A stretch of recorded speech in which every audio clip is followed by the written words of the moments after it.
Friday, May 13th.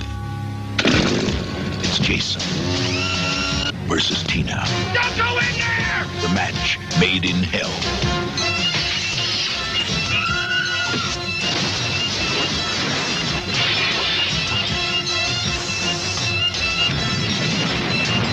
There goes the neighborhood. Friday the 13th, Part 7, The New Blood, rated R. Starts Friday, May 13th at a theater near you. All right, everyone. Thank you for tuning in once again. This is The Pod and the Pendulum, your horror movie podcast that covers every franchise, one movie in one episode at a time. I'm your host, Mike Snoonian, joined once again by my co-host, Jerry Smith. That is me. How's it going, guys? It's going great. And Jerry, do you want to do the honors of introducing our guest tonight? Oh, most definitely. I am very excited about this episode.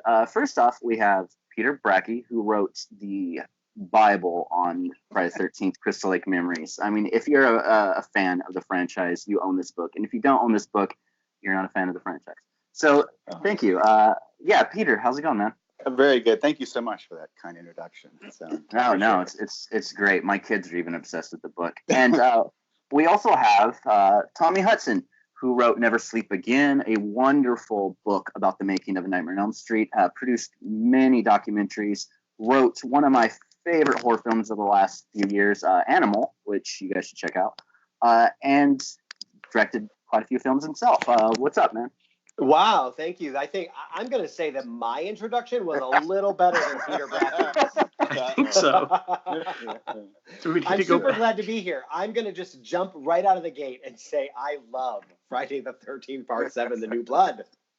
So what is it about, we always like to know, like, what is it about this particular entry that stands out, that really makes you love it? I mean, I think for me, it's a blend of kind of, of course it's nostalgia. I vividly remember sneaking in with two of my friends to see it. It came out right around my birthday, and it was just kind of like such a fun memory, but it's also such a ridiculously fun Friday the 13th movie, whereas like Part 6 is like overtly fun and supposed to be funny a lot of the times. I just look back at The New Blood and find it hilarious in so many ways that it's not supposed to be, but yet it works. And I love the look of Jason. It's my favorite, look of Jason. I love the backbone and the side face. And I just have such a great time watching this movie. If you were to put all of these films in front of me, I could list off like the really great ones, the really well-made ones, but I would probably want to watch The New Blood. Mm-hmm. I don't know. Call me crazy. No, what's interesting. What's interesting about that is, for the longest time, it was hard for me to find fellow fans of the film. Like, everyone always talks about 2 or 6 or, 4 like that. But it's only recently that I've discovered so many people love this movie. I hosted a Q&A for this film Starfish. I don't know if you guys have seen it. Really wonderful movie. And had to go to the director's house before and, meet him. And as soon as I stepped through the door, on a huge projector, he was projecting New Blood. And like there's a film Starfish, it's like a dramatic, it's a drama heavy film about like trauma and losing a friend and all this stuff. So I expected, go in there and talk about, these very deep movies, and, New Blood was playing. It is a fun movie, and it's a blast.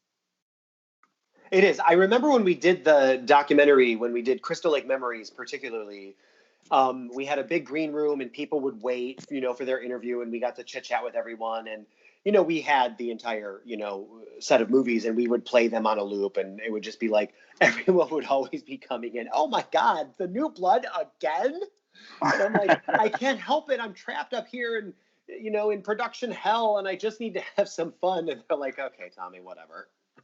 Yeah. What about you, Peter? What kind of made you get into the New Blood? Well, I'm a little older than Thommy. I won't say how much older, but not too much. But so I grew. I mean, the ones that really impacted me were the first four.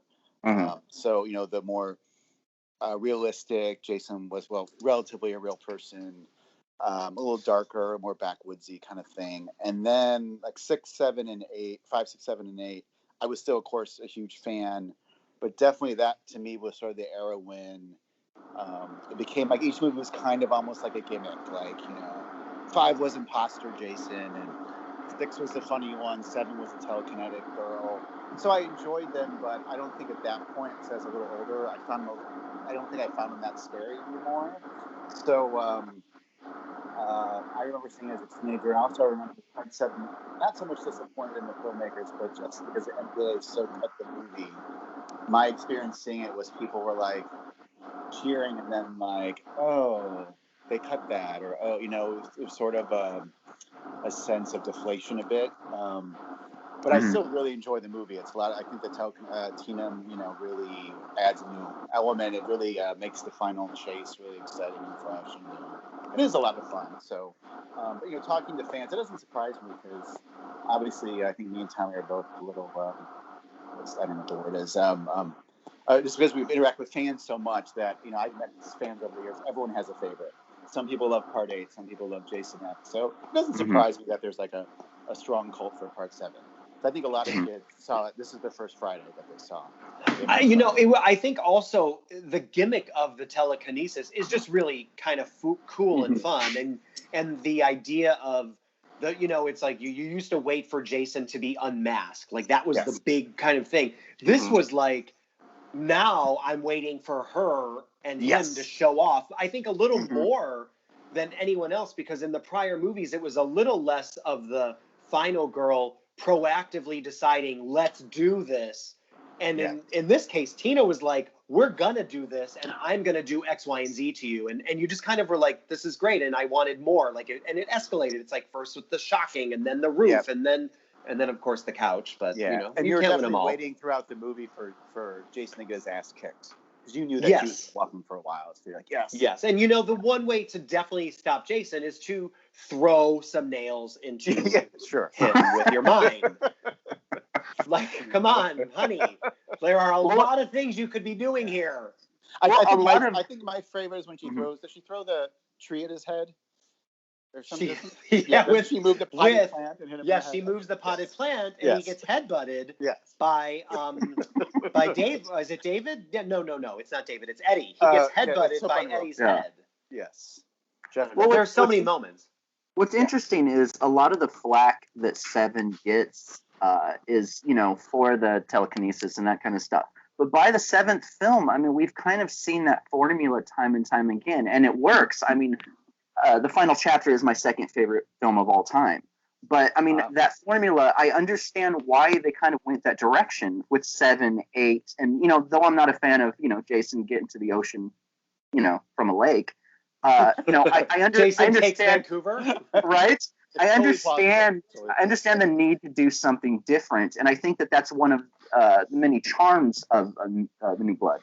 Well, the original idea behind this as well was this was going to be the Freddy versus Jason movie, but unfortunately, by this time, the Nightmare on Elm Street series is so far above and beyond Friday the 13th in terms of what it's making at the box office that Bob Shea is like, we're not doing any sort of 50-50 split here. Like, our guy is hot right now, and you guys are on the decline. Well, and I think had they done, the New Blood with its telekinetic gimmick and Jason Takes Manhattan with its New York gimmick, had those come earlier in the franchise, like you were saying, where it wasn't kind of the same old, I think they would have done a little better, but there was just a tiring out in terms of these movies. I think if you were a fan, if you were a casual fan, you were probably sick of Jason by the time Part 7 came along. If you were like me, I was like, I'm a little kid, I'm a diehard fan, I'm going to go see it no matter what. But, telekinetic Tina versus Jason clearly only catered to, I think, a lot of the diehard fans because it just came too late, I think. Yeah, that's absolutely true. at a certain point, I mean, if part 7 was just kids in the woods again, there was no telekinesis, there'd be nothing to differentiate it. I don't think it even would have opened as strongly as it did. I mean, at least I got people talking like, oh, okay, Carrie versus Jason. Even if you laugh at the idea, it gave it a spin that made it somewhat unique. And otherwise, and like same with Jason going to Manhattan. If you didn't do something, I just don't think you can have him in the woods again without anything unusual about it. You have to get. And I think those movies opened, both The New Blood and Jason Takes Manhattan, because they had great ad campaigns that made it, especially again for that hardcore fan base, like, oh my God, look at that moment, and oh my God, it's Jason looking at the Statue of Liberty, and totally. Those were it was gimmicks at that point, because what else was there to do? I mean, and even in New Blood, they had enough stalking through the woods to fill a regular Friday the 13th movie. Yeah, because I remember seeing the first 1 and 2 as a kid. I was 10 when part 1 came out. Just the idea of a crazy maniac in the woods killing people off creatively was exciting in and of itself. By the time 6, 7, 8 came out, we had seen that formula so many times that the premise wasn't exciting anymore. You had to juice it up somehow. Yeah. Well, and there's a lot in New Blood, even just on top of the telekinesis. I mean, it's also the first Friday the 13th to have, a full-on human antagonist as well, with Terry Kaiser's, doctor role. Mm-hmm. I mean, I think there's a lot of approaches kind of, a lot of people just go to the Tina angle, but I mean, there's a lot of other things to kind of get on board with as well. Well, yeah, to give the later movies credit, especially, even part 5, they really started with that. Even part 4, you started to have more of, the final girl, but also usually had a guy character, maybe a kid. You try, like with Thommy in part 5, they, at least legitimately tried to have a real story with a real character you cared about. Tina, you're supposed to empathize with her. She has a backstory. They went beyond just faceless teens, partying in the woods. And you had that element. But at least they tried to do something with the real character, Yeah, and the thing is, I think with Terry Kaiser, I mean, he's so arch. I mean, it's just like he's just a really bad guy from the beginning. He's like an 11 throughout the whole thing, and all of his scenes have this. They start out like, I'm trying to help you, and then like he goes to an 11 and starts screaming at her to get matches to explode, and it's like, it's just so interesting to me. That's so funny. That's the scene that's on TV right now for me. Because I'm using my psychic abilities. You are. Bracke. Yeah, there you go. But I mean, that's the thing. Like the Terry Kaiser role was like really juicy. I mean, yeah, it's a Friday the 13th movie, but I'm sure, a working actor or not, what a fun role to play. I mean, you're in a Jason movie with a telekinetic girl, and you get to play the human villain. I mean, that really was the first, like you're saying, in that franchise. I think a lot of times when, my friend Heather Buckley refers to just casual fans as civilians. But I think when, quote unquote, civilians look at films like Friday the 13th movies, they kind of seem to think that there's throwaway characters. But I mean, going back to like Final Chapter, I've always said, and many times on this podcast already, that if you take Jason out, it's a great coming of age film.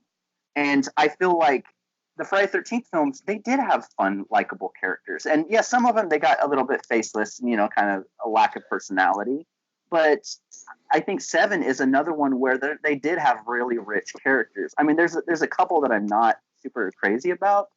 I mean, the character of Eddie, even as a kid walking into that, I was just like, what? Is that what people think about me? Because I was a kid writing these sci-fi stories too. I'm going to go on record and say that I'm kind of in love with Star Mummy.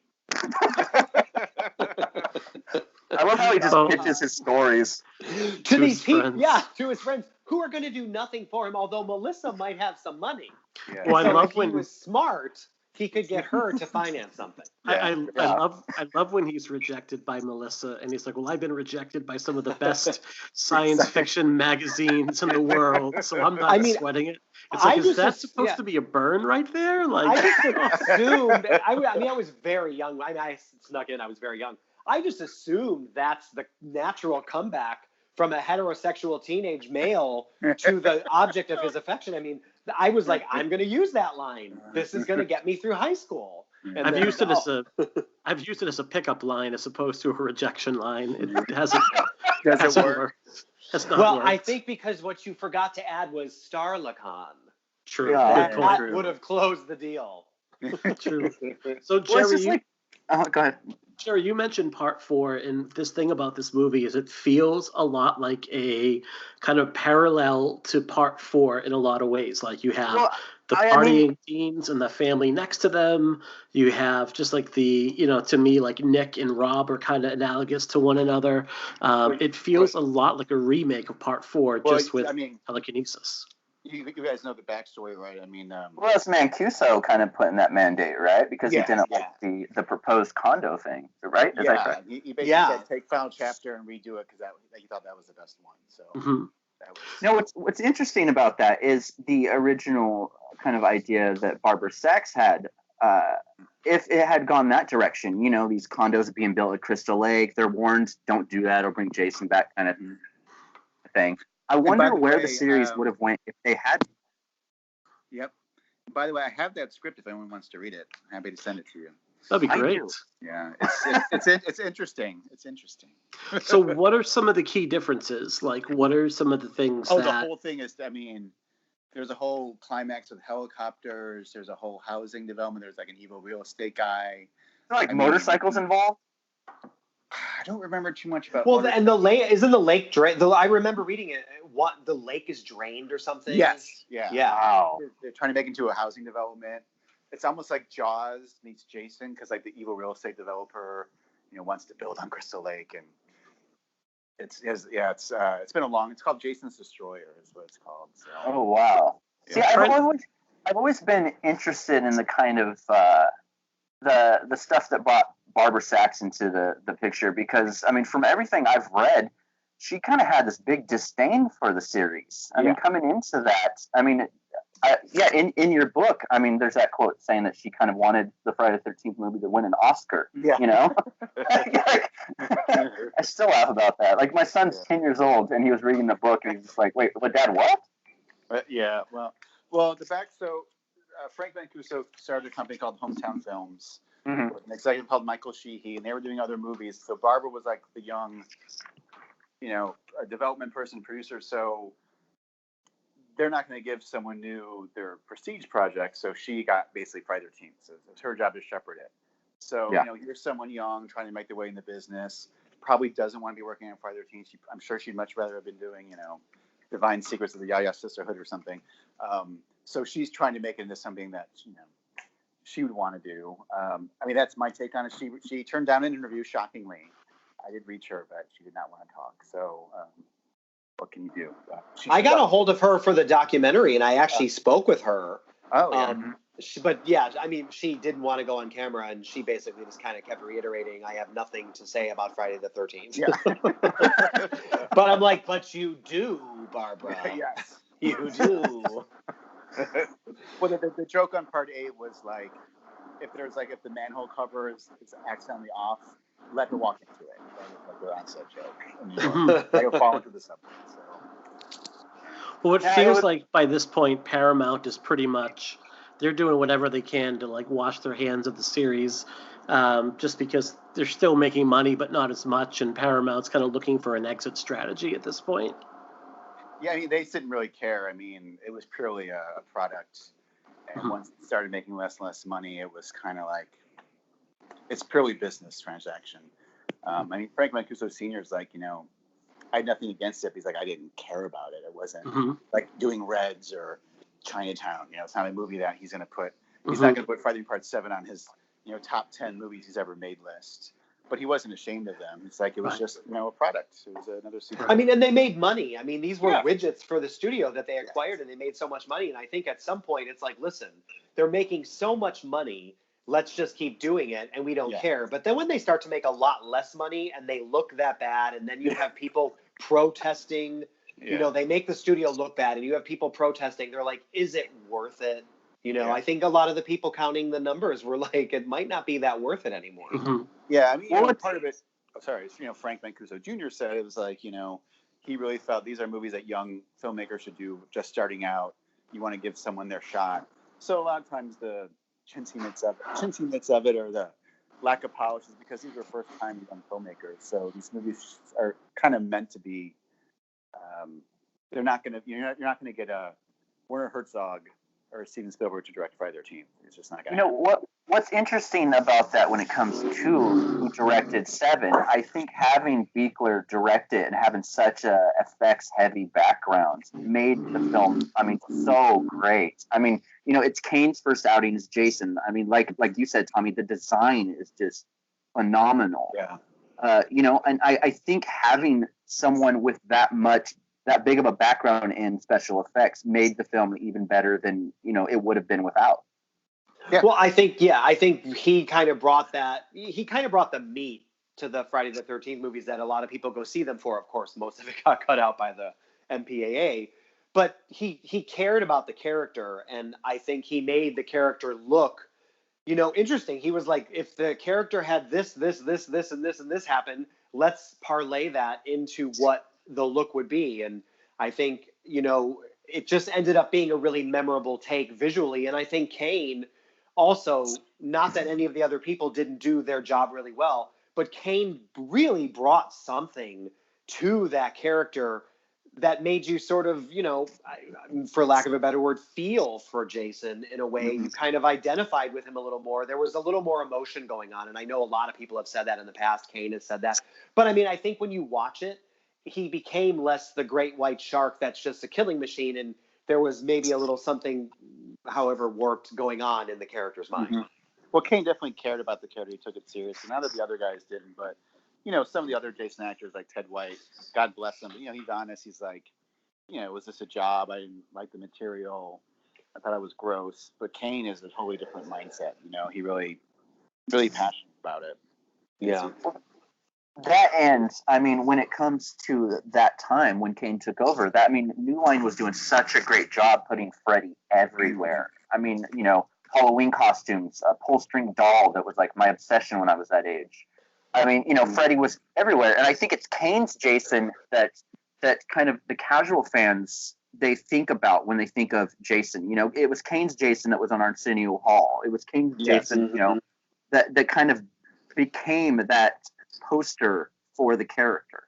He sort of did for Freddy what Robert Englund did he did for Jason what Robert Englund did for Freddy. He made it a character. He gave that character, without words, a personality, a walk, a look. I think that there was something there, and I think that's why people responded in the zeitgeist to the Kane Hodder Jason maybe more than they did the other ones. Yeah, he definitely brings that like pissed off dad energy to the role, and things like the shoulder shrug. There's that moment when he kind of like runs his jaw back and forth once his mask is off. And this is the first, this is no longer a Jason that feels any need to move with any set, any sort of quickness at all. He's just like, basically, I'm going to get you. You can run as fast as you can. You can hop on a scooter. You can get in your car. But no matter what, like, it's almost like the monster from It Follows in a way. Like, this is a Jason that is like, once he's keyed on you, like, he's going to keep coming after you until the job is finished. Yeah. Absolutely. I also think that it's really great. A lot of the past sequels, they had a little bit of continuity. But what I love about Kane's Jason, especially in 7, is every single wound from the previous films is in that design of Jason, and it's awesome to see. Yeah, definitely. I think, and that is again one of the things that Buechler brought was that kind of thought and care and expertise in the actual physical manifestation of effects. I think that is something that maybe another director wouldn't have really cared that much about. But in terms of an effects mind, he was thinking this happened and this happened and this happened. We need to use that. We need to make that look like it happened. You compare Jason from 7 with Jason from 8, and no offense to the movie, but you can see the care and the focus that Buechler brought to the makeup, and you don't see that in Part 8. Absolutely. Yeah, I think the makeup in 8, he sort of looks like a jack-o'-lantern. Am I wrong? Yeah. Nope, not at all. But in Part 7, he looked kind of like you say he looked like Jason, which has no real meaning. But you know what? When you really look at that version of the character, he looked like Jason. You could see the things he had been through before. Yeah. And it kind of culminated in, oh my God, that's Jason. And I'm half of his mask is off, and it was very titillating because again, a lot of the excitement was what does he look like under the mask, and you see the back. and you see the spine, and you see the side of his mouth, and you're being kind of teased really throughout the entire film until that big reveal. And then the way they did the reveal with Tina using her powers, there's a lot, I think, again, that there's just so much to love about the New Blood, everybody. So one thing I find really interesting about this movie and the Friday series in particular is the way that it treats parents. In the Nightmare on Elm Street series, the parents are largely absent, and because of that, their kids are killed off one by one, like they're just not around.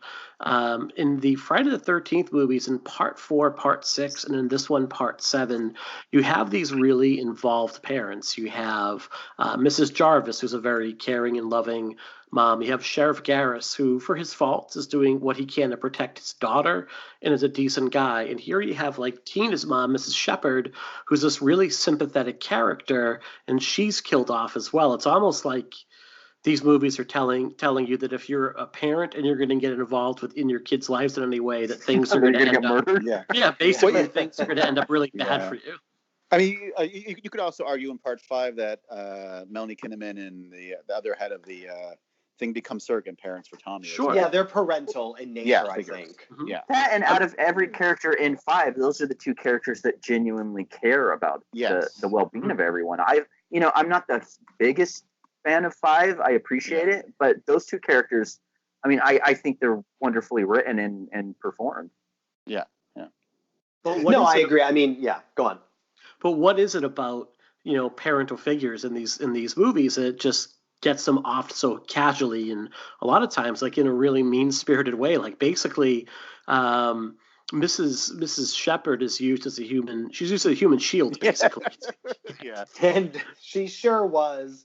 I think, the interesting thing is, even though these movies are clearly not written by youth, I think that there is the underlying, kind of rebellion against the parents, and it's almost like the unconscious thing of like, God, I wish you were dead, Mom. And then but I mean, look at Part 7. I mean, I wish the beginning. She says, I wish you were dead, and then she kills her dad. Yeah.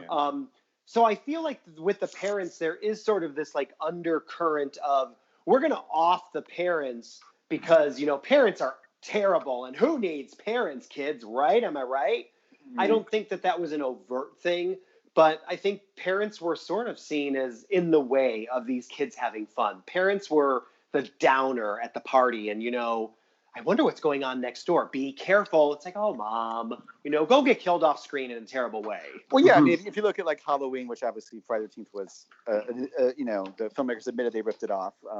It's all about kids going to a secluded place and doing fun kid things and having sex. And I mean, it wouldn't be any fun to have parents around at a summer camp. It's just, so the whole concept kind of requires that there's not going to be a lot of parental figures. I mean, also, I don't want to see a bunch of parents running around getting killed. You want to see teenagers getting killed partly as well, if that makes any sense.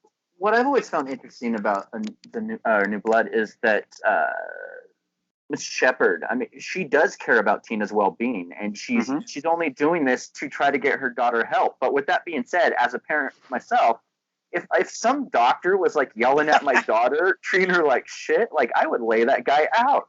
Yeah, like, I mean, listen, she definitely cared about her daughter, but she was a little soft when it came to the doctor who is essentially driving her daughter insane. Yeah. Well, it's interesting too, because when they talk about Mr. Shepard, who again dies off super early in the movie, like he's an alcoholic wife beater, and they're like reflecting back on him with all these warm, like, oh man, we really miss Dad, I really miss that time, like you like got drunk on Jack Daniels and blackened my eyes. Like, no, like this guy sucks, that is actually true. There is too much warm nostalgia for the dad. Like, I really miss him, Mom, and the mom's like grabbing her cheek because she remembers what it felt like to be slapped. Well, even at the end, he pops out of the water in this big heroic moment and pulls Jason in, and everything's like, yay! But it's just like, what led to him getting killed at the beginning? Right. He wasn't a good person. He wasn't a good person. And if you really look, I think he's drunk at the end, guys. Yeah. I really do. I just drinking underwater. I suppose if you really want to analyze it, you could say that, Mrs. Shepard, the way she dies is basically her comeuppance for being such a bad mother. I mean, she's picking really bad men, and at the end, the guy she picks to protect her daughter uses her as a human shield. It's kind of like you're kind of asking for it, right? Mm-hmm. That's dark, man. That's fucking dark. Wow. Everyone, leave it to Peter Bracke to bring things way down.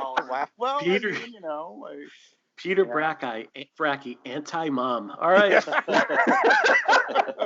Well, yeah, it's true. Well, these are morality tales, right? Don't drink, smoke, do drugs. Don't be a bad parent, or Jason's gonna get you. Just stop, Peter. Just stop. I'm sorry. Okay, I'm trying. So, Jerry, you first, buddy. Oh, no, it wasn't anything that important. Now, I was going to say, Tommy, you mentioned liking the character of Eddie. What do you guys think about the characters, the teen characters in New Blood? I like some of them. Like, you always have some you like more than others.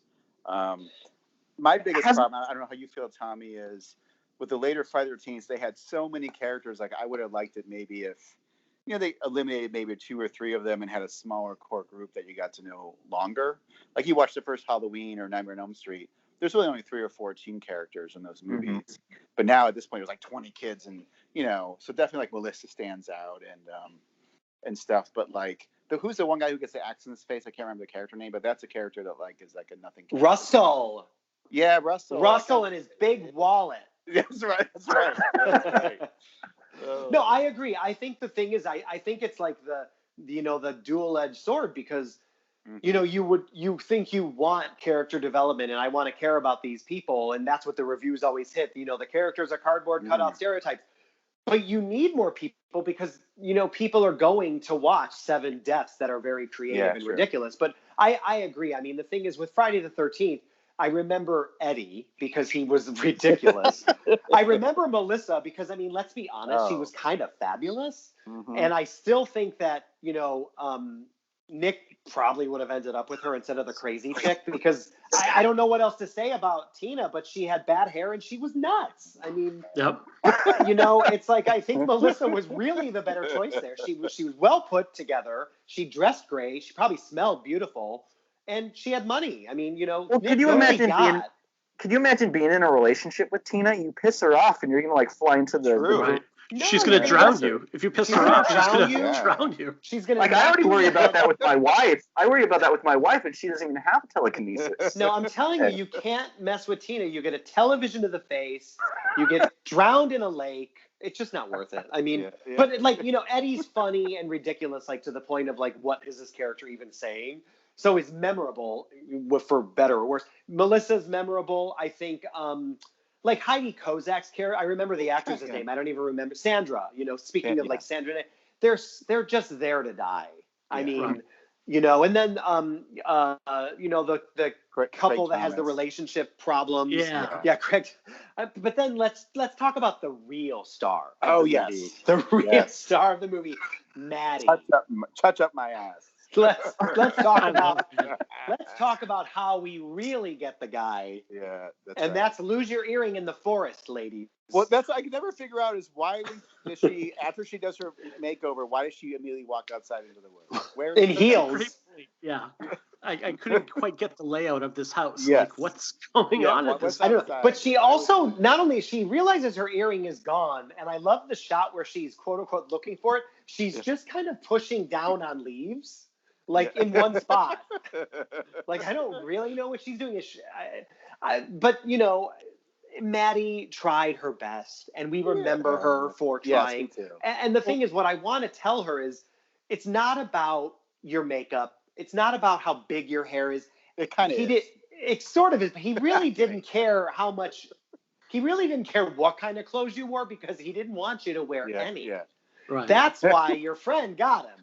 Well, Robin and Maddie are the Jim and Ted of this one. Yeah. They're like, except they hate each other. We're like, Jim and Ted have this kind of warm relationship, even when they're going back and forth with one another. Like Robin and Maddie, like you don't really see them as friends. Like Robin is straight up mean to Maddie. Yeah, she's nasty. Yeah. Well, but that's a common thing. I watched my sisters growing up, and they would do the same thing where, this is going to sound terrible kind of, but there would be like the hotter girl, and she'd always have like a girl with her who wasn't quite as pretty, so she got all the guys. Like, that's why you hang out with someone who isn't, like when she says, you need a little work, it's like she knows she's hanging out with a person that isn't going to threaten her to get guys. Mm-hmm.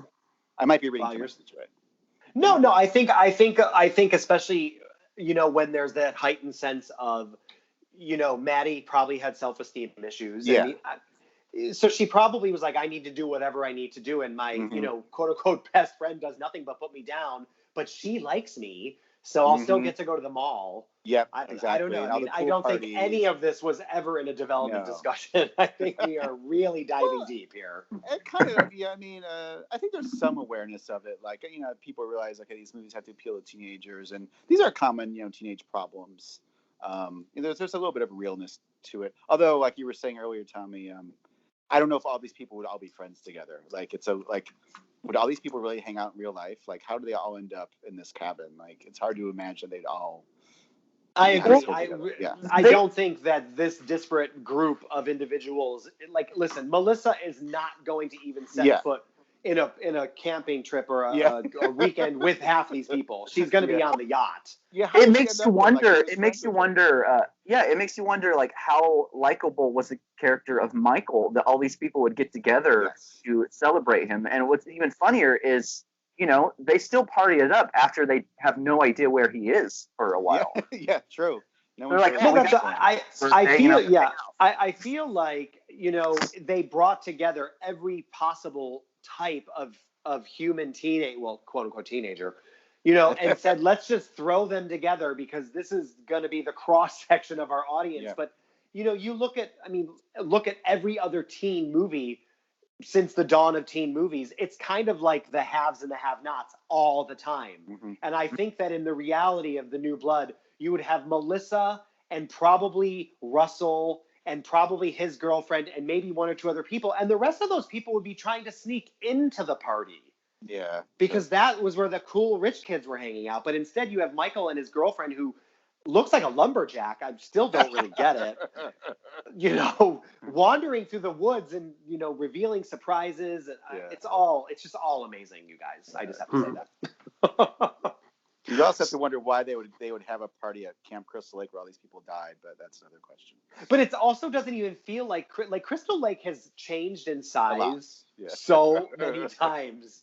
Like, I never felt like this was on the banks of Crystal Lake. Well, it was filmed in Alabama, so it was more like Crystal Pond. That's another thing. I think each film that was kind of the win away from where the first couple were filmed, you could kind of notice that difference in geography. Absolutely, like part 3, that was when the big change really happened to the West Coast. As a kid, I didn't notice it, but as an adult, it's so obvious. It doesn't look like they're they're not in any wood. It doesn't. Looking back as an adult, I'm like, where are they? Yeah. Like, this is not Friday the 13th at all. Right. It's definitely, it's hard to make sense of the geography and also the timeline of the movie, because the first one takes place in 1979. And then it skips ahead 5 years by part 2, that the next 3 take place over a couple years. Tommy is in his 20s by part 6. And how long has Jason been dead and in the bottom of that lake at this point? Like, you would think it would be have to be like the year 2000 by that time. It really would, yeah. I know someone has done that. I know someone has done the timeline, and I think like part 7 was like 2000 or 2001 or something. Yeah. And I don't think pastels are going to stay in fashion for quite that long. No, I don't know. They're coming back. Don't tell the Gap. They're still pushing pink, collared shirts. The Gap. I mean, Tommy, I think you still wear pastels, don't you? I plead the fifth. As long as it's plaid. As long as it's plaid. Yeah. We did a small side interview with William Butler about the film, and he mentioned that originally everyone wasn't kind of that kind of yuppie-ish kind of vibe. That it was, they were originally it was very rocker heavy, with wigs and kind of stuff. And I wonder what the film would have been like with that. I don't think it would have worked. I mean, it might have felt too separate. Like, I don't know these people. Like, I don't have a connection to that world of whatever, I think someone could connect to Eddie. I think someone could connect to Maddie. And I think if you have it be a little too out of the realm of what might feel like, you know, like the norm or the average, people might have been like, I don't really get it. That's not like you talking about Peter, like you said, in Nightmare on Elm Street, or they had very few characters. You know, Nancy, she felt like your babysitter. She felt like the girl next door. I mean, it's such a cliche phrase, but she just felt like a regular girl in your neighborhood, or the young girl you see at the mall, or you look at Jamie Lee Curtis and you know, they looked like regular young high school girls. Whereas I think if you do something that's a little too extreme, you start to go, that's a character, not, you know, someone also, I can relate to. I think it definitely reflects the filmmakers. Like Tom McLaughlin, you know, he was in a rock band in the 70s. He's in a rock band now. You can definitely see in the character like Court and the use of the Alice Cooper music, there's a slight heavy metal feel to some of that. Whereas, you know, John Carl Beaker was a self-admitted film geek, loved makeup. A character like, you know, Eddie, I can see that in a Tom and John Carl Beaker movie. Like the characters seem to reflect what the film. You know, you look at Danny Steinman, all those characters look like they could be in porn movies because they came from porn. You know what I mean? So I think you definitely see the filmmakers' influence on how the characters are portrayed. Sure, that makes sense. So what do we think of Tina then? Talked about characters that we could relate to. And this was, you know, a little bit different. Up to this point, like the Final Girl or your Tommy Jarvis's, we could kind of all, you know, see ourselves in. And, you know, Tina seems a little bit different. She's a little bit off. Yeah. Well, it's interesting because like she's a character because most of us can't relate to telekinesis. I mean, I don't think anyone really has telekinesis.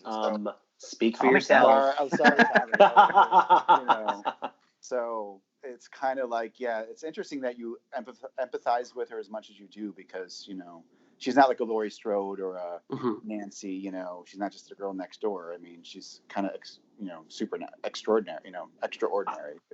I do think that, you know, taking off on that thought is, for me, I don't know that I identified with her plight or really cared for her as much as I was just like, do something cool, Tina.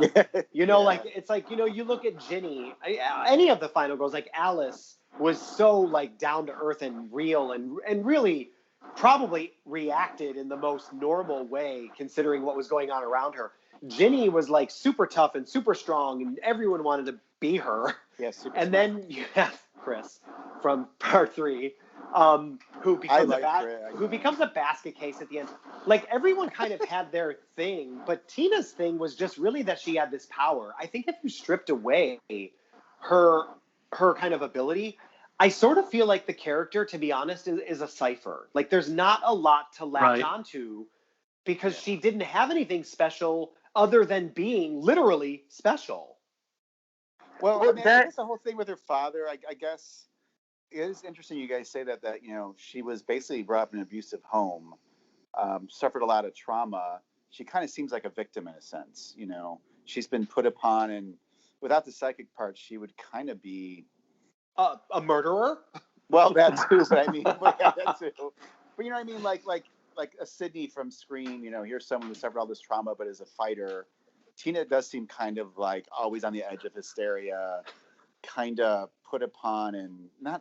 She would be really wimpy if it wasn't for the psychic powers. If that makes sense. Yeah, I mean, she always has her hands in her pockets, and she kind of is like. I mean, and the interesting thing is, I'm sure these were character choices from Lar. She does have that kind of pulled in physicality, like she puts her hands in her pockets and she's diminutive and she makes herself even more diminutive and she shrinks back with her shoulders pushed forward and her chest pulled back, and it's like you as a lead, I don't know that other than her power I'm necessarily really with her. Well, yeah, because you watch like her first altercation with Melissa, she kind of just scurries away out of the party and runs away, you know, and it's not until the second time that she does the pearl thing, you know. Right. Yeah. It's interesting, though, that when she is confronted, when she is challenged, that she does kind of step up at that point. Like, for all her mousiness, that when there is a fight to be had, like, she doesn't duck away from it. Yeah, that's a perfect, mousiness is the perfect way to describe it. Yeah, that's a great word.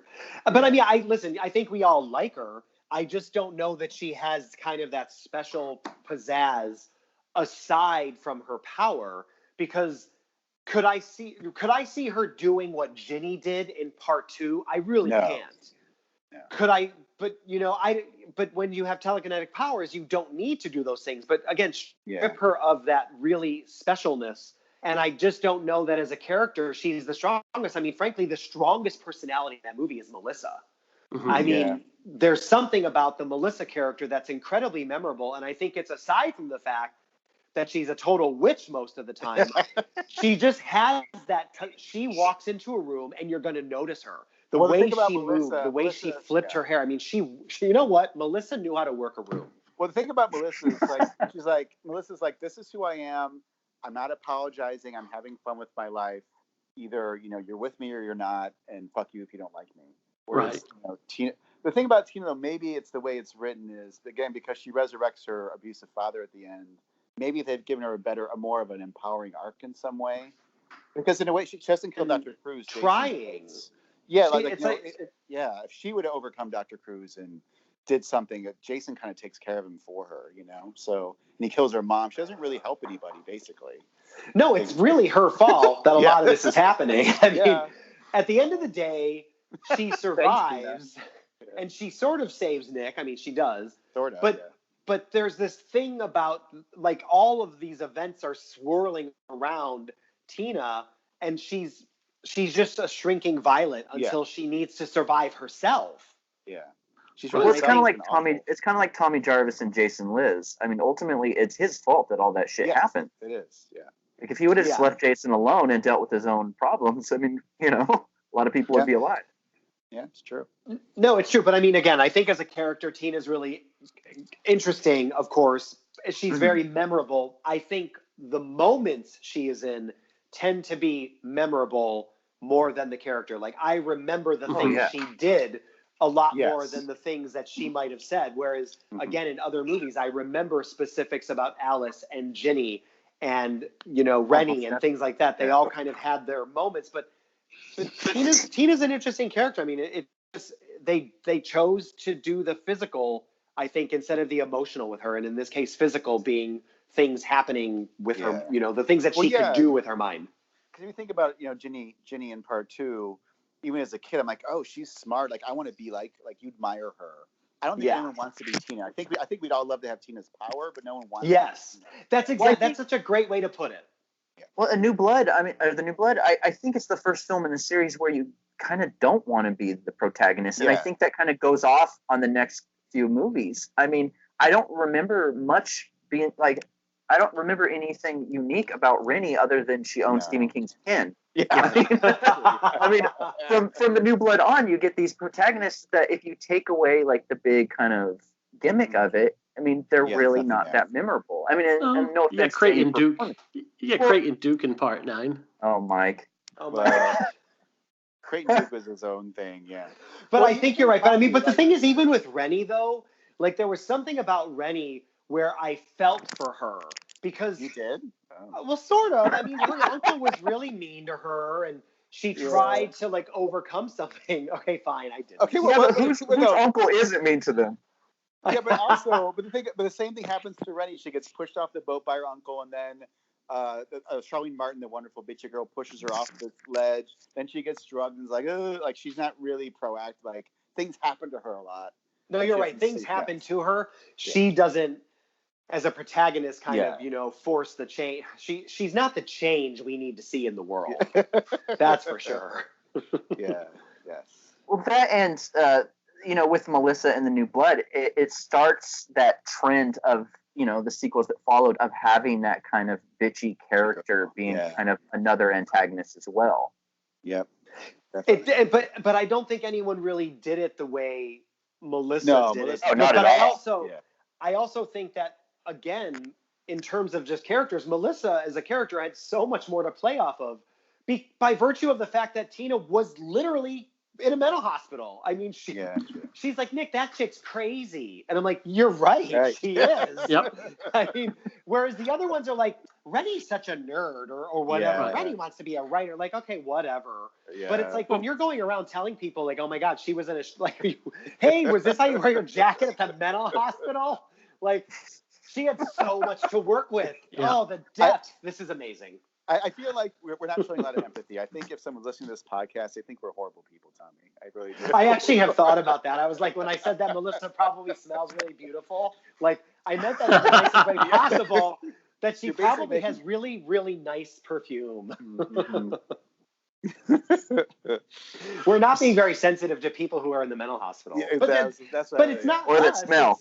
We didn't make the movie. We're commenting on the movie. I mean, I think what Melissa did is terrible. I think that Eddie was a part of it. It doesn't sound like it. I think you're on Melissa's side. I think you're Team Melissa. Right? Team Melissa. I'm going to get a t-shirt. Yeah. But let's be honest. It's not Team Melissa. Team Melissa. I still don't know why she says it like that. Was she trying to like invoke Catwoman and be flirty? I still don't get it. She's definitely a prototype for like your Brenda on Beverly Hills 90210 in just a few years. Like she's just really catty, and it's really wonderful to watch her. Because she just basically she has the ability to look at everybody in the room and size them up immediately, and she knows A, what she can get out of somebody, but also B, what someone's weakness is at that point, which is nice. Well, she definitely tries to use it. Yeah, she is. Yeah, I mean, she is going to use everything she can to her advantage because, let's delve into Melissa's very deep, complicated, incredible backstory. She probably watched her very rich corporate raider father, do these things and get ahead in life. And, she knows how to work a room. She knows how to read a room. But I understand what Tommy's saying. Like, she's a very 80s character in that sense. She seems like the little spoiled princess who always gets what she wants, and daddy's little girl with the pearls. Like, I could definitely see that character type. Yes. Are you back? I'm back. I don't know what happened. See, it's you know what? It's probably the psychic universe saying that's what we were just saying. Yep. Tina's the lead. Tina's the lead. Yes. I still think Melissa's my favorite character. I think this entire conversation has changed everything about my outlook on life. I agree. You know what she reminds me of? One of my favorite characters in any slasher movie is Wendy from Prom Night, the original Prom Night. Mm-hmm. Yeah. I love that character, yeah. The bitchy characters are always more fun, generally, They're just a little more juice to them. Yeah, memorable. I think the showdowns at the end of the past Friday the 13th films, the ones prior to this, were really fun. But I feel like the New Blood has such a fantastical showdown at the end, with Kane just getting put through the ringer. Like, it's so much fun to watch. I totally agree. I think, again, that's what you were waiting for. And I look back on it now and, through rose-colored glasses and what you want to happen, I wish more would have happened. But when you look back at what they were capable of doing and practically doing, they did some fantastic stuff. I mean, the roof collapses and the weeds, tie him up and he gets slammed in the face with a lamp and falls through stairs. I mean, I don't think she did the smartest things with her powers, but she did what she could, and she definitely beat him up. I mean, well, she has a lot of abilities. So not only can she move things, she can resurrect zombies at the bottom of the lake. I mean, she has a lot of power. She's very strong. I mean, that's the other thing. Like, I feel like that ending, aside from being just not workable on any level, it made her seem so much more powerful. Like, why didn't she just tear Jason apart with her mind? Right. I mean, I kind of wonder if the point where she splits his mask open, if she were to keep doing that, if his head would have burst open like a ripe watermelon. Exactly. Yeah. Exactly. I mean, you think that she would? I mean, I guess she could potentially do it, but I think if you do that, then there's no movie. And it's like everyone always says, I would do this. I would chop him up and I would put him in the blender and everything. But then there'd be no movie. Right. Well, also, too, I mean, you can't make her too powerful where she overpowers Jason. Like, Jason still has to be formidable for her. So if she's too powerful, it has to be a challenge for her. That's why I've been interested if he came back in the sequel. But I think it's also I made the joke I'm going to get him by throwing 5 nails into his body. Yeah. I don't think that she really, of course she knew he was quote unquote dead and brought back to life or whatever, I guess. But, she didn't really know what she was up against. I mean, she probably thought of dropping this incredibly heavy log roof on this dude. It's good. I'm good to go. I electrocuted him and then I did this. He's gone. And then, she throws a tree at him and with a head on it. And, yeah, it sort of actually de-escalated, actually. Like, she electrocuted him, she roofed him, and then she closed, pocket doors on him. Yeah, if the fight were to keep going, she would have been hitting him with the couch pillows. Right, there'd be feathers. Like, I'm gonna get you, and then a feather would hit his face, and But I mean, the burn is great at the end. I mean, and then the house exploding. Yeah. Again, I think practically in terms of effects, they did some very cool things for the time, and I think it's a movie that sort of hides its budget in some ways and shows it in others. I think the practical effects and the makeup and stuff were pretty good, but the movie might not look that expensive. The photography, it was made really quickly too. Yeah, it looks great, but I mean, you could tell some of the budget obviously went to the cocaine. I mean, I wouldn't have said that if we weren't told that yesterday. So. Yeah, there's a lot. Well, Peter has all the stories, which are mostly put in the book. Well, some stuff I couldn't, so there you go. I think so. Maybe you guys could. Part 3, 5, and 7. All the odd number ones are all about the cocaine. So. Yeah. Maybe you guys could tell us, how did they decide upon this ending? Because I cannot make heads or tails of it with the dad. Did they just leave the dad in the lake? That was largely Sachs and Beekler combating each other, right? Yeah, because he was supposed to be all like a zombie. He was supposed to be like a zombie. So the idea was that the body was still in the lake, and she literally animated the body to pull Jason under. But now because he looks normal, is it all in her? Is it in her mind that she's imagining it? Like she put Jason in the water and just visualized the father. Like it doesn't really make sense. But it just also I feel like again her telekinesis makes her passive in a way, particularly for that moment, because it's not. Yes, it's her defeating Jason, but it's by proxy. It's not actually. Ginny, Alice beheads Mrs. Voorhees. Ginny machetes Jason Voorhees. Chris axes him in the face, and so on until you get to Tina, who's like, I'm going to get someone else to do their dirty work, and it just so happens to be my dad. No, it's not like the dad popped up on his own and she animated him. That's the whole point. No, I know, but it's still not she just stood there with that look on her face, that constipated look.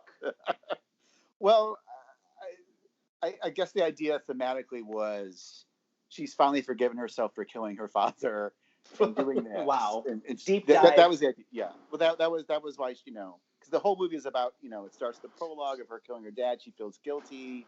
The doctor's exploiting her guilt, her power, and so she finally takes control of her life. It just doesn't really come across very well. Are you now trying to convince the world, Peter Bracke, that Friday the 13th Part 7, The New Blood, is a story of redemption?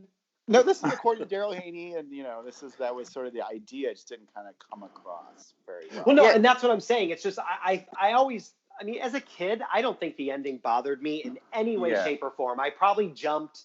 I was probably scared. I probably thought it was really neat and cool. I probably wondered why does he not look like he was underwater for a long time. But I still always had a problem with the fact that Tina didn't directly defeat Jason. Not even physically, but just between Tina and Jason. She did all those other things leading up to this moment, directly to Jason. It was her making the weeds, her electrocuting him, her with the roof, her with the nails, her with the fire. And then all of a sudden, her dad comes up through her, and he's the one that vanquishes Jason physically. He pulls Jason away, and she passes out. Well, and that's always been a trope of the final girl. And I know Jerry and I don't always subscribe to the theory of the final girl, but, one of the criticisms of the trope is it's the final female character that kind of gets away for so long and fights off the big bad at the end until another male character comes in and finishes things off. Mm-hmm. And that's literally on display here. Yes. Well, I would sort of not agree with that just because Tina is animating her father. He's not really alive. He didn't come and save her. She did all of that herself. It's just was it just the accumulation and her learning the ability to be able to do that? Because my my son's 10 years old, like, and he came in after I showed it to him the first time. He came in, he's like, Dad, I love that movie. It's my favorite one. I was like, really? He's like, but I gotta ask, like, why didn't the dad just come out earlier and help? And I was like, well, I think Tina's doing that. Well, why didn't she just do that earlier?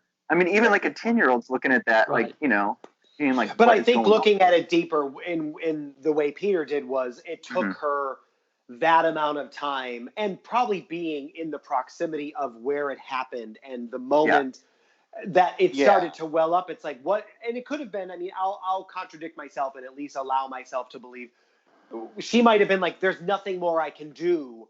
You know, Daddy, save me. You know, like maybe she regressed into the little girl and was like, I hurt you. Now you can help me. I mean, I don't know. Again, I mean, you know, she finds her mother dead. That probably has something to do with it. The other thing people forget is that, according to the plot, Dr. Cruz knew about Jason and brought her there on purpose. I guess he expected her to resurrect. Yeah, because remember, she finds the clippings in the drawer of the doctor. And your favorite moment, the spike. Yes, the spike, which the doctor doesn't know about because she doesn't tell him until after the spike's in the wall. So how could the spike be outside when she didn't tell Dr. Cruz yet the spike was there? So how could they seemingly made it like he planted. It's all it doesn't work. It doesn't work the way they timed it of anything. Like they could have timed it better. Yeah. Where maybe he just has a huge stockpile of like camping equipment. Yeah, there you go. You know, there's that scene though where like she goes into the drawer and she finds a book with Jason clippings. So Dr. Cruz knew about Jason. But how would he know that she was going to resurrect? Like, was his goal to resurrect she? I was always a little confused by that. I kind of took it that he would just use that as another button to push if he wanted to kind of like get her more amped up. I kind of figured he could kind of prey on her. And I thought that too. I think it was just, let me bring her back here because this is the start of all of her problems. So it's going to bring her to, like he said, her emotional peak. Yeah. And I think it's like you bring someone back to the scene of the crime, it's hard not to like start sweating. Yeah, true. But there's nothing about him that was a good guy. What I've always loved is how ballsy the journalists were around Crystal Lake. I mean, whoever took those pictures that Rob found, Rob had in part 4. I mean, where did that photo come from? Like, these are guys that are, like, up there with people that go into, like, combat and take photos and stuff. Like, Crystal Lake has some really ballsy journalists. They really do. I saw I think it's for that one photograph. I'm glad he was. It also reminds, all of those kinds of things in movies always take me back to what I always find like maybe the most egregious one, which is the Halloween movies where they have that picture of this, basically the publicity still of Jamie Lee sitting on the corner with the pumpkin. Like, was there paparazzi taking pictures of high school girls back then? Because that's a gorgeous, perfectly just had photo. your neighbor. There was a guy in a van offering candy that sold that photo after the fact. Yeah. Now, when it comes to the actual release of New Blood, I mean, the series started losing money, but I mean, when you really think about it, I mean, it cost almost $3 million, and it made over 19. Yeah, I mean, it made money, but I mean, do you think that what did they expect? Did they expect Nightmare on Elm Street levels at that time? They were hoping. I mean, definitely Frank Mancuso, especially on 8, said, you need to start competing with Nightmare. They tried to start spending more money. I think a lot of the executives didn't really understand. I mean, Frank Mancuso Sr. definitely said, he's like, I was a 56-year-old man. Like, this was for teenagers. They just sort of throwing darts. Like, okay, we'll do Imposter Jason. Now we'll have anything to keep it alive, hoping this might reignite it. Like, they hope with part 6, they really put a lot of money into Super Music Video. They did more promotion. They had a bigger premiere, kind of hoping they could make it a fun summer movie. And I think they were just hoping, but it was pretty clear that with the box office, it just kept declining, Right. I mean, I know how it did. I'd like to know how the home box office for it did, because by this time VCRs are becoming more and more popular, and I know people like me are getting introduced to these movies more by renting them at my mom and pop video store. So people are saying, I'm not going to wait for it to come out on video and maybe not catch it in the theater. Yep. Yeah, I mean, video was part of it. Yeah, and they were also unique in the sense that, I mean, I remember growing up, VHS tapes weren't widely available to purchase. I mean, if you wanted to, you had to go to a video store and, look at the catalog and spend $79, $80. Whereas I remember every Halloween, Paramount would put out the Friday the 13th films for, $19, $20 at, Longest Drugs or something. So, I mean, I do feel like the kind of VCR, the VHS era, really helped the franchise, especially. Oh, yeah, definitely. So can you guys go into a little bit, like, what was it that the MPA had such hard on for about this movie, where this is, I think, when we talk about these films getting kind of butchered by the MPAA, this is the one that people probably cite more than any other one. So what exactly was cut, and why was it that way? I remember in the theater, like, you were waiting that whole movie for Dr. Cruz to get killed because he's such an asshole. And you finally get to that scene, and it's so butchered. It's like the audience just deflated. You're expecting some great big kill, and like, oh. But I mean, the way the MPA works, my understanding is they have a new, like, there's not the same panel of people, so they draft in normal parents. So each movie gets a different set of reviewers. So you just might get unlucky and get a set of, like, right-wing people are just going to be like, no.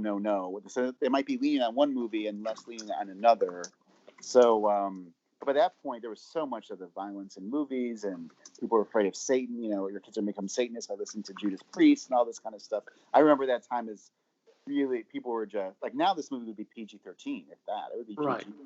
So it was just the time. I just remember, I know you remember, Tommy, but I remember growing up and everyone was afraid of violence in movies. So. Oh, yeah. No, it was like a huge thing. But I think the other thing with this particular movie is, John Buechler as an effects person as well. I mean, I don't think he wanted to shy away. I think the things he filmed were, you're seeing people get punched through. Yeah. And, the things that he was showing were just so, I think, visceral in a way that maybe some of the other movies weren't. Even with the Tom Savini movies, I think it's like, a lot of that almost seemed artistic at times. But the stuff in The New Blood was just gore violence. Yeah. And I think that they were like, you know what? We're not going to let you go to an 11. You need to pull this back. Right. Yeah. I know the kill that gets talked about the most is the sleeping bag scene, where that went from like 3 hits against a tree down to 1 hit against a tree. You know what's interesting is even with those cuts to that scene, I still think it's one of the most iconic deaths. It is. You only need the 1. I think that showed his strength and his power more than 3. I mean, Well, that's such it's such a fun kill that, like, it's kind of like certain kills are just more memorable. Like, no matter how gory it was, like, what's the kill where the girl gets the party favor in her head or something? Mm-hmm. Like, that to me is just kind of a lame kill, no matter what. Even if it was gory, it's like a party hat in your head. I don't know. Whereas, like, the sleeping bag is just like a great, like, concept. Like, you can't go wrong with that. The death scenes are fun in The New Blood, whereas I think in the past a lot of death scenes just really hit you in the jugular. I mean, Rob's death in the final chapter, I think is one of the most effective death scenes in any horror film. I mean, he's just screaming that this guy's killing him. It's heartbreaking to watch. Or the wheelchair death in part 2. I mean, these are like really shocking, go for the jugular kills. Whereas The New Blood, like you said, it's fun. It's a fun ride to watch. And I think that's one of the things that makes the film work. Well, and I don't know that, bringing up, those kills in the earlier films, I think that there was a little more characterization in, say part 1 or part 2 or part 4 or whatever. I think at the time The New Blood came out, particularly, it was how can we kill these kids in the most cool, fun way possible. Whereas before, what? You cared about the guy in the wheelchair, and seeing him go down backwards it was heartbreaking. It was like, this is awful. This is terrible. But now it's like, jabber in the eye with the party favor, and the audience applauds. Or Melissa. I mean, I still cheer every time I see Melissa, get her comeuppance. It's great.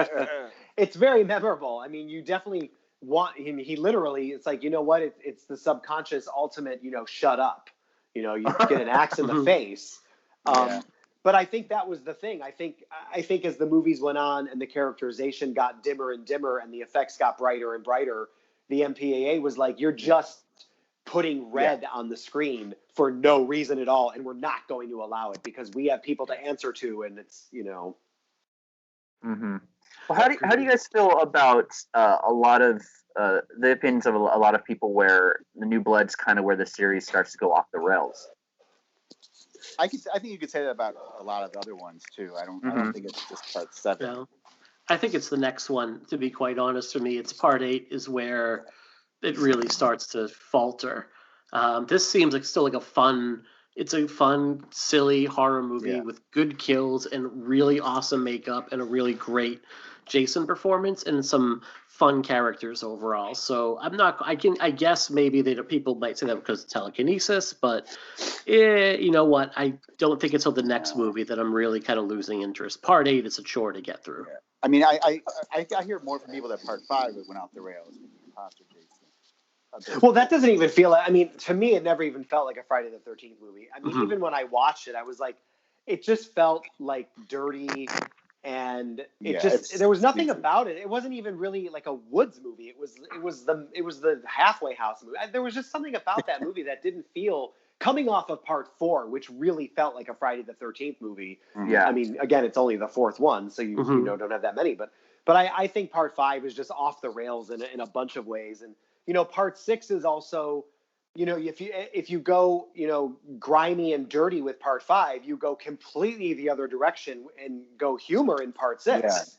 Yeah. And then Part 7, you have this telekinetic girl, which is now it's supernatural. I mean, I guess it's supernatural by virtue because he's a zombie at that point. But, but yeah, Part 8, I mean, doesn't even make sense. I mean, it just doesn't even make sense.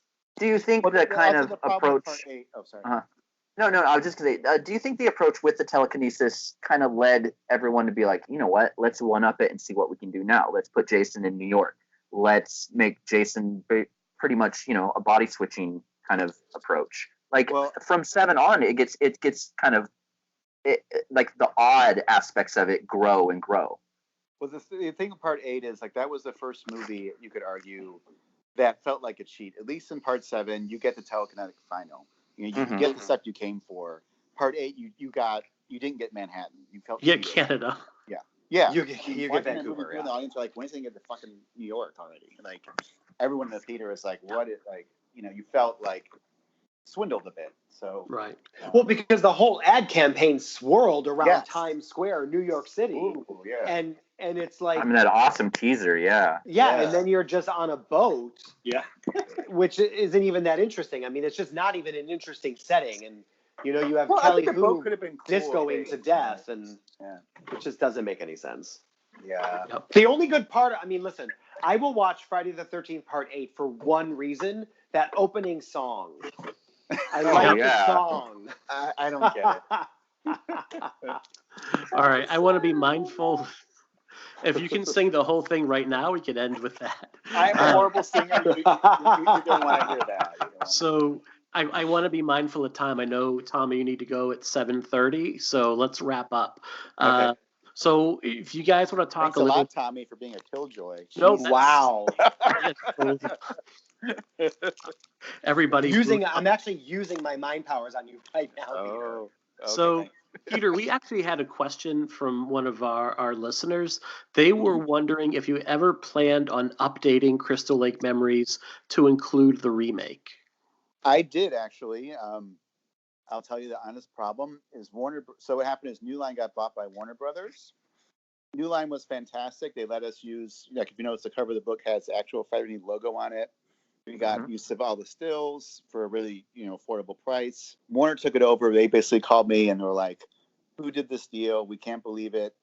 We would never let you do this." Because the way Warner works is if you want to release a book with like the official or whatever, it has to become a Warner licensed product. They'd want to go in and re-edit the book, take all the good stuff out. So there's really no way to. The contract I have now, I can keep the book in publication. But the minute we do a new edition, I have to relicense everything, and Warner basically won't let us do it. So there's really no way for me to add the remake into the book and keep the book the same quality. So what do you have? What are you working on now? Like, what are some upcoming projects you have?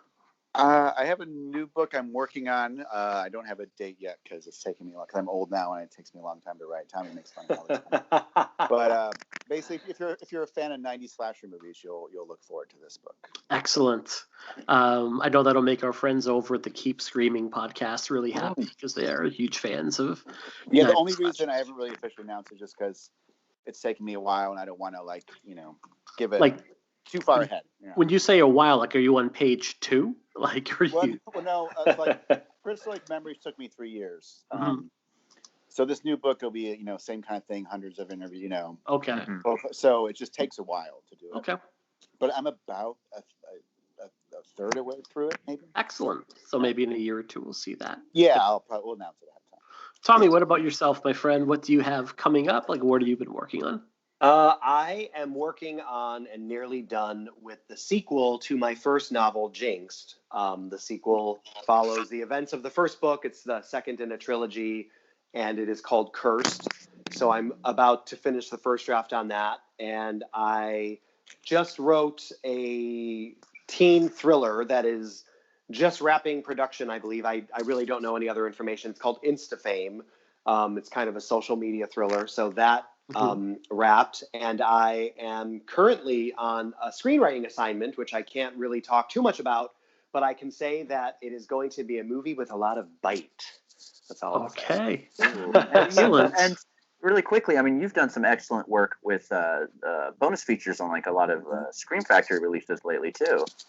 Oh yeah, and funny enough, Peter and I worked together recently on one of Scream Factory's most recent titles that released, The Entity, which was a lot of fun. Excellent stuff. Yeah, so that was those are always fun to do. I mean, they're just kind of fun to do when you get to work on the titles that are really cool or really fun, or have the people you want to kind of get to know and really dig into their brains. So that's always kind of a neat thing to do, is dive into the making of those movies. And it's like the mini docs. It's like, I did the big gigantic all encompassing documentaries. These are kind of the little slices of pie. So they're always fun to do. Yeah, I think you'll agree, Tommy. Like it's fun to do that stuff because like working on a book takes so long. It's nice to be able to do something where you can do it in a month or two and it's done. Yeah, and you kind of can see the results of your work a lot faster and quicker. It kind of you go in, you do it, and it gets released. Whereas a book, you're just sitting in front of the blank page over and over and over again. Well, thank you guys so much for joining us. We're really thrilled. We'll hope to have you guys on again in the future. Jerry, do you want to let everyone know what we're doing next week? We are doing Jason Takes Manhattan with Brad McCarg, writer, Telluride Horror Film Festival, and many other things. So we generally have a rule that we try to be very positive. We're critical but positive about the movies we talk about. I think next week is going to put that to the test. And we'll Come on, leave guys, it that at opening song. The opening song. All right. The only redeeming thing. I prefer Part 8 to Part 5 or Jason X together. No, yeah. Jason X is the best remake of Alien I think that we're going to get. So. You guys should get Todd Palmer on or something. We're working on it. We're working on that. Thank you, guys. Everyone have a fantastic night. All right, thanks so much. Man. Thanks, guys.